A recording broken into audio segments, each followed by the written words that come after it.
Hi everyone, welcome to another Sharewise webinar. I am your host Caitlin Chung, and today we're joined by Audeara, known on the ASX as AUA, and we have here today the Managing Director and CEO, Dr. James Fielding. Thank you so much for joining me today, James.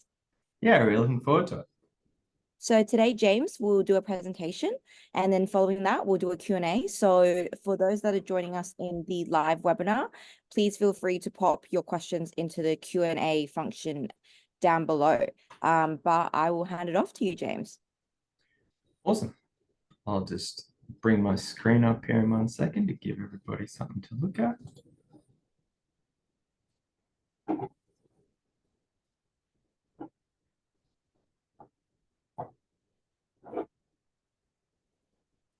All right, awesome. Well, thank you everyone for joining us. As Caitlin said, my name is James and I'm proudly the founder and managing director of Audeara. We are a hearing health technology company that has at its core a really strong IP base and proprietary sound augmentation system that focuses on what we believe truly matters, which is the person listening to their devices. We founded the company out of a medical background. I'm a medical doctor by trade. I was lucky enough to get an MBA during medical school to then come out and start solving public health issues, one of which was awareness about the impact of hearing health, which led us to develop our first range of products that allows a user to perform a quick hearing check, get an understanding of their hearing, and then use their individual hearing profile to make the best possible sound experience. And we started doing that in over-the-ear Bluetooth noise cancelling headphones, which we branded Audeara, and we sell through audiology clinics in Australia and around the world. Audiology clinics are where people traditionally go looking for hearing health assessments and to purchase hearing aids. And we put our hearing health technology headphones into those audiology clinics because it helps the most people. The base of that technology has now been incorporated into our licensing and contract manufacturing division, which we've called AUA Technology. And the purpose of that business division is to leverage our technology far beyond what we're capable of doing under the Audeara brand. And we'll get to some of those exciting partnerships in a minute, but we're talking about using that same personalization technology, that same audio know-how, the same high quality of product design to start reaching global markets alongside some of the strongest brands in the world, which we're incredibly excited about, and is going to be underpinning our growth as we move forward. Looking at some of our recent results that we announced to the market, with some more great ones coming up, of course, in a few weeks, what we've really been focusing on in the last 12 months is a foundational shift from growth at all cost to growth at appropriate cost, with a real focus on profitability, cost management, and finding the best possible applications for our tech to be able to leverage the strongest partnerships so that we can shift from a top line focused company to a bottom line focused company that is heading very strongly towards profitability and towards that sustainable leveraging growth on the back of our really strong partnerships. And some of the key highlights that we brought to the market is the continual expansion of our Audeara brand alongside the largest audiology retailer on the planet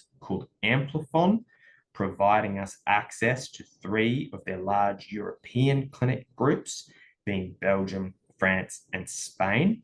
France and Spain in particular having a market equivalence to Australia, each in their own right, which we see as a tremendous upside over the next 12 months. And then one of our groundbreaking announcements was our first partnership with the 400-year-old world-leading Avedis Zildjian, one of the strongest music brands on earth, who placed their first purchase order with us for $2.1 million. We've received half of that cash, which led to our first cash positive quarter, which we see continuing as we roll on with these large partnerships, and setting a foundation for the revenue recognition of that AUA technology business unit that is sitting at the start of what has become an incredibly robust pipeline as we've proven out the capability of our technology as Audeara, and now we've proven out our capability as a contract design, manufacturing, and licensing house to work alongside one of the world's most trusted and established brands.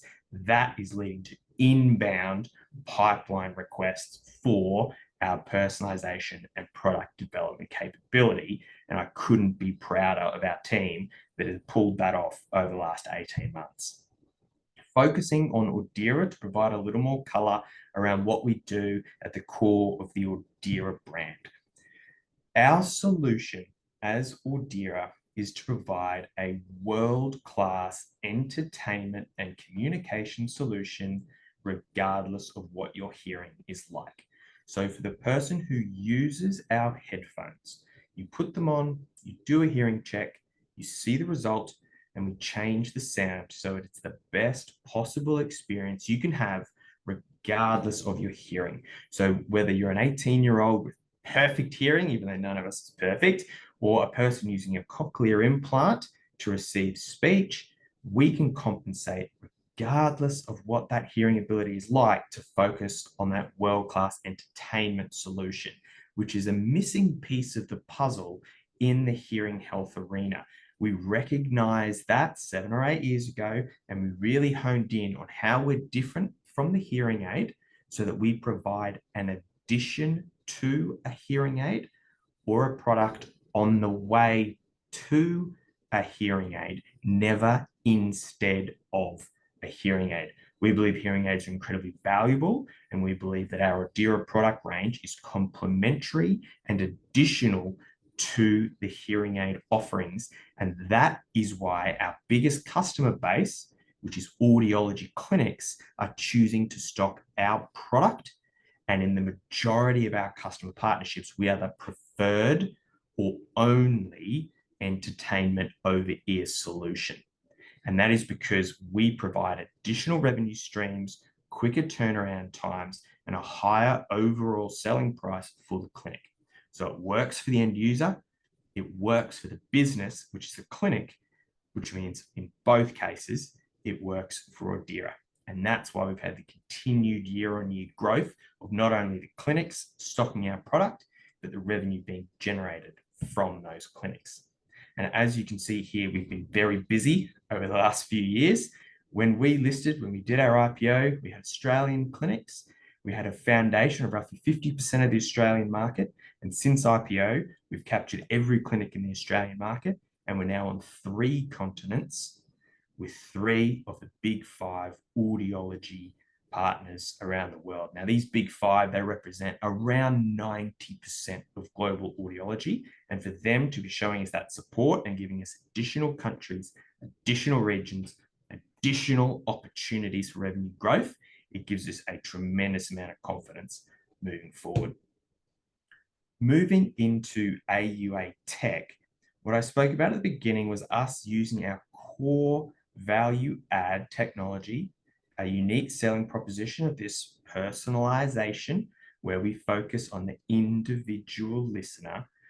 We've been able to leverage that capability alongside our product development capability to establish some incredibly strong partnerships, which will be hitting the consumer market over the course of this calendar year. So we get to see them, we get to use them, but it's all still a bit secret for now, but we are incredibly excited.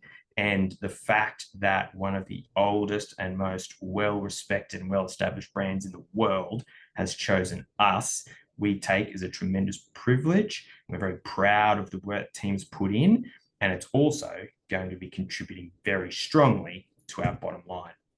That partnership is with Avedis Zildjian, who are the world leader in cymbals, drumsticks, and mallets. So it's a drumming-based brand, but companies that have been around 400 years have a reach and a credibility that goes beyond their core offering. They've realized that, and they've started to expand beyond their traditional alchemy symbol range into electronic drums and digital and electronic accessories, which is where we come in. And I cannot wait to start telling people more about it and using them in these video conferences, but we're not quite there yet. But the orders have come in, the revenue is starting to drop, the cash is starting to flow, and that AUA Tech business unit is starting to actively contribute to our overall growth, which we are incredibly excited about. The second partnership, which will be coming to fruition at the end of this calendar year, is alongside now our largest investor, who saw the opportunity of what Audeara was bringing, saw the opportunity of how our technology division could help their product portfolio, and that is with Clinico in Taiwan, whose CEO became our largest investor and invested at a premium to align with us and have us co-develop a product range that could start to contribute high value through their clinic network, which is the largest in Taiwan and is starting to expand into China. So we had an already established audiology group take a strategic position in Audeara at a market premium to utilize our technology and bring that technology to market. So with the Audeara brand at the foundation, with AUA Tech coming to the market, with our international distribution through not only the Audeara brand, but also the AUA technology partnerships, we see an incredibly strong future. And when you look at where our share price is at the moment, we see a tremendous amount of value that is not being realized in that market cap. And we see an awful lot of upside to the future as we start to deliver on these commitments we've made, on these deals that we've set in place, and on the opportunities ahead of us. And I can't wait to answer any of your questions. Thanks so much. Thank you so much, James. It was so great to learn about the company. I'm sure a few of us in the call didn't know about it before, so it was great to learn about your product offering. For those that have joined us late, please feel free to pop your questions into the Q&A box. We have already got a few questions, so let's dive into them. The first one, I think you already addressed, but maybe you can elaborate on it. How are the Australian wholesale revenues going? Yeah, so what we started communicating earlier in the year is that the Australian revenue base will serve as a base for future growth, with a continual year-on-year growth we had was on increasing our clinic numbers. And now we've reached a point where we're anticipating that that revenue will be fairly consistent in the Australian market, as a large amount of our attention has shifted towards the international and the AUA Tech as being the source of that continual upside. So Australia as a base is nice and strong, but we're looking to our international and AUA Tech divisions for the large upside. Right, okay. And I know this question, you already touched on it, but if there's anything you'd like to expand on, how is product development going with Clinico, the Taiwan-based company? Yeah, it's going really well. We've had some demonstration product in the works for a while. We've had the ability to be going and showing them to the leaders at Clinico, who are incredibly excited, and the launch event planning is underway, which is very exciting. We have some government support for that, which we always appreciate, and we have the key decision makers at Clinico incredibly wrapped around the product we've been able to develop. And I think it's also important to elaborate on the fact that that product that's been developed with Clinico will be a co-branded Audeara Clinico product for the Taiwanese and Chinese markets, where it is Clinico branded because of the strength of that brand. But that product becomes an Audeara product into the Audeara product throughout our distribution network as well. So we have developed an Audeara product that we then co-brand and co-develop for Clinico as well into their markets, but we're not releasing a product just into Taiwan. We're releasing our new in-ear product that has been endorsed by the audiology industry, and we'll be adding that to our distribution networks globally. So it's really quite an exciting transition point for us. Okay. Are there any further growth opportunities in North America? There's a couple of people in North America that like buying technology, yeah. So we see ourselves with a fairly strong pipeline.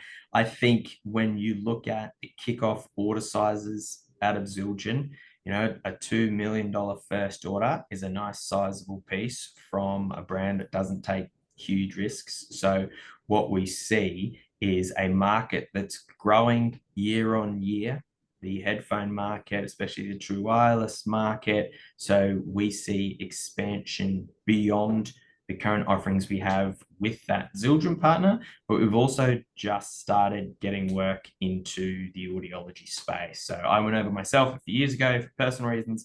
We had to return home, and that took a little bit of the steam out of the US market, but those doors are open. And especially as the economy starts to turn around, the US market is the largest as it relates to hearing aid volume for our Audeara clinical partnerships, which means as they start to fire up, that's huge volume there. And then we have our consumer related AUA tech opportunities, which have a very strong pipeline. So yes, once the US gets underway, we'll really be rocking and rolling, but Zildjian is leading that charge for us at the moment. And I think letting their marketing and branding do it is going to be a bit bigger a kick than we can do ourselves. So we're incredibly excited about sort of being part of that incredible momentum that's coming their way. Okay. And another question. How is the company's cash position? Cash is looking good. We feel very comfortable about some of the big changes that we've made over the last 18 months now, but we were announcing cash receipts up, cash burn down, and that's going to continue. We have a very, very strict control on our cash position.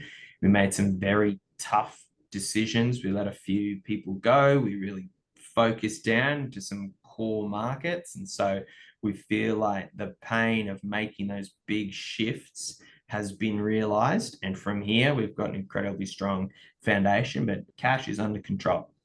Okay. How are European sales going?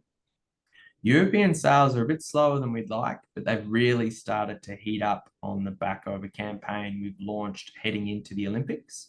So what we found in working alongside these large multinational companies is we think that when we want to get going, that means Monday, but they put us into strategic pipelines. And for example, one of our clinic partners in Australia, they placed an order for 50 pieces into 10 clinics. 6 months later, they gave us 50 clinics. 6 months later, they gave us 100 clinics. 6 months later, they placed an order for 5,000 pieces. And what we're finding in Europe is they've given us the yes, we're on the list, we're in some of their clinics, they're trialing with their key opinion leaders, but they don't rush anything. They do it methodically, they do it purposefully. And while we want them to just come out and order 50,000 pieces all at once, we know that's not reality. And so having these countries on board, adding them to our stocking list, driving traffic into their clinics, we've seen over the last few months that momentum is building.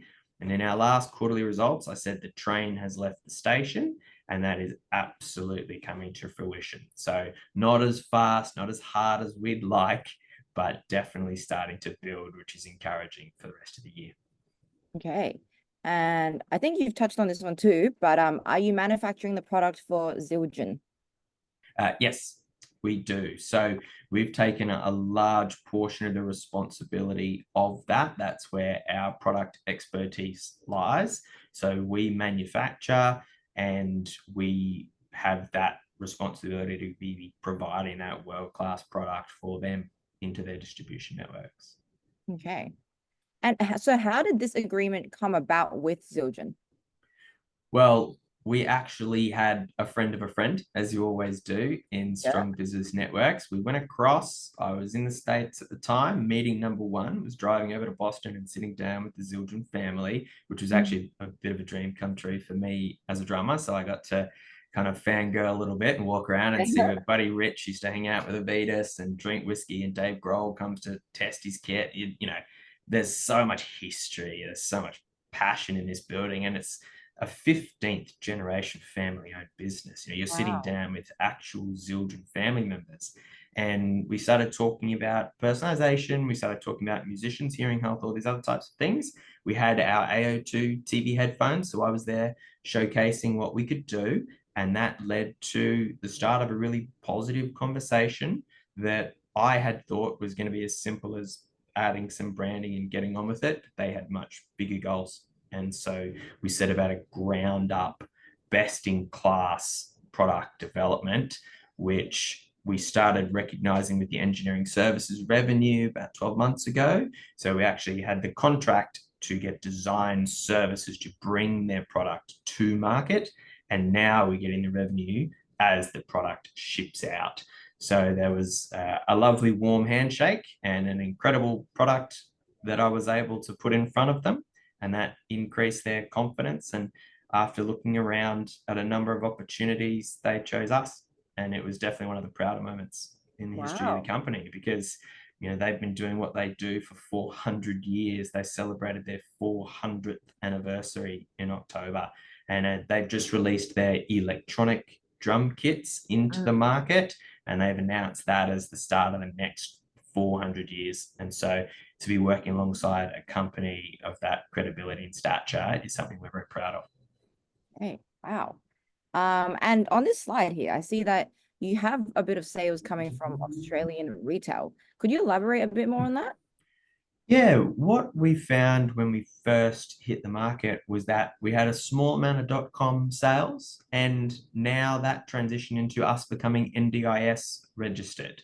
So because of our ability to personalize the sound and compensate for the needs of different people, whether that be an identified hearing challenge or a speech and noise challenge or autism spectrum, there's a number of opportunities we have to help people. And what you'll see on the retail there is NDIS purchases in the majority, but we do have an e-commerce website. So people can buy our headphones directly from us, but our intention, as you can see from the graph, is well and truly in partnering with the clinics, because we see them as our sales reps and as our recurring revenue.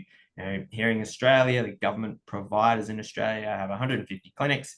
Those clinics buy a couple of months every month, and that's how you get the nice big purple bar.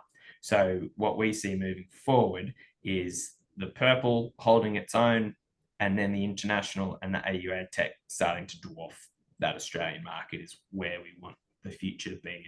And as it slowly comes, it's pretty exciting. And so where are the products actually produced? Are they produced in Australia? So they're manufactured and assembled in China. The clever work happens here. So we have our team in Brisbane, we have some team members in Melbourne, and we manufacture and assemble the product in China, in Shenzhen, where everyone else gets their headphones made. We just went to the best in class manufacturers. Yeah. Okay. And I have a question here. If I was an investor following Audeara, what are the key market trends and company milestones I should be looking out for?